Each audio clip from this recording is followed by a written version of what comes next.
और विपक्षी गठबंधन की बैठक के बीच टीएमसी को एक और बड़ा झटका लगा है। राज्यसभा सांसद सुखेंदु शेखर राय ने पार्टी और पद से इस्तीफा दे दिया है।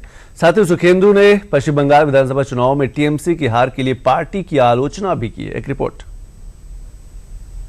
ऋतव्रत बनर्जी की बगावत के बाद बंगाल के सियासी मौसम ने जो करवट ली है, उसने राज्य में 15 साल सरकार में रही टीएमसी की बुनियाद हिलाकर रख दी है। 80 में से 58 विधायकों के समर्थन के साथ ऋतव्रत बनर्जी को जब बंगाल में विपक्ष के नेता के तौर पर मान्यता मिली थी, सियासी गलियारों में तभी से ये चर्चा होने लगी थी कि क्या ये बगावत की आग विधानसभा से निकलकर देश की संसद तक भी पहुंचेगी, जो कि सोमवार को तृणमूल कांग्रेस के कद्दावर नेता और राज्यसभा सांसद सुखेंदु शेखर राय के इस बयान और इस्तीफे के ऐलान के साथ सच साबित हो गई।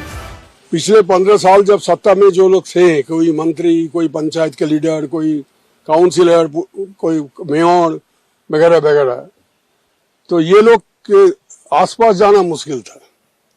उन लोगों का पैर धरती पे नहीं था, जिन्होंने अपना खून और पसीना दे के पार्टी को मजबूत किया। बरसों से उन्होंने लड़ाई किया वाम मोर्चा के खिलाफ। वो लोग पीछे चले गए। दलाल लोग, चोर, डकैत, रेपिस्ट, ये लोग सब सामने आ गए।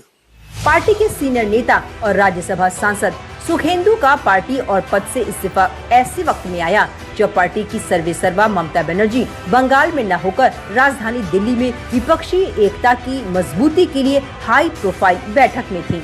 विपक्षी गठबंधन की इस बैठक में जहां एक ओर बीजेपी के खिलाफ आगे की रणनीति पर चर्चा हो रही थी, तो वहीं दूसरी ओर बंगाल में ममता बनर्जी की पार्टी में पड़ी दरार और भी ज्यादा गहरी हो रही थी, क्योंकि सुखेंदु ने पहले तो इस्तीफा देते हुए टीएमसी को सवालों के कटघरे में खड़ा किया।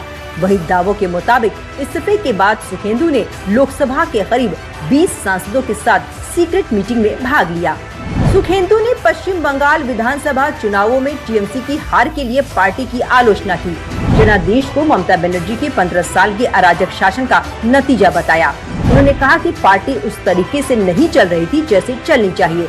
ये शासन बड़े पैमाने पर बेलगाम भ्रष्टाचार, महिलाओं के खिलाफ अत्याचार, स्वास्थ्य, शिक्षा, उद्योग, कानून व्यवस्था और रोजगार जैसे क्षेत्रों में बुरी तरह नाकाम रही। आरोपों के इतर किए जा रहे दावों के मुताबिक सुखेंदु ने लोकसभा के करीब 20 टीएमसी सांसदों के साथ सीक्रेट मीटिंग की। लोकसभा में टीएमसी की 28 और राज्यसभा में सुखेंदु को मिलाकर 13 सांसद हैं। पिछले दिनों हुए घटनाक्रम में बंगाल के 80 में से 58 विधायक अलग गुट बना चुके हैं। सुखेंदु जो बोले है वो एकदम सही है। पार्लियामेंट क्विज करने का जगह नहीं है। क्विज मास्टरी करने का अलग सा जगह है, स्टूडियो है।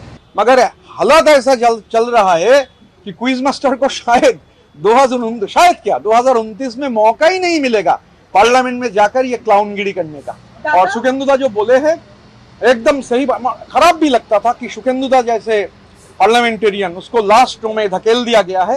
तो ऐसा आज सुखेंदु बोल रहे हैं, कल और लोग बोलेंगे। सुखेंदु के इस्तीफे की गूंज सिर्फ बंगाल ही नहीं, राष्ट्रीय स्तर पर भी सुनाई पड़ी है, क्योंकि सुखेंदु ने इस्तीफे का वक्त बहुत सोच समझकर चुना। दिल्ली में ममता बनर्जी ने उधर इंडिया गठबंधन के बड़े नेताओं के साथ मंच साझा करते हुए विपक्षी एकता का झंडा बुलंद किया, तो वहीं सुखेंदु ने उनकी ही पार्टी के भीतर चल रही आंतरिक कलह की कलाई को देश के सामने खोलकर रख दिया।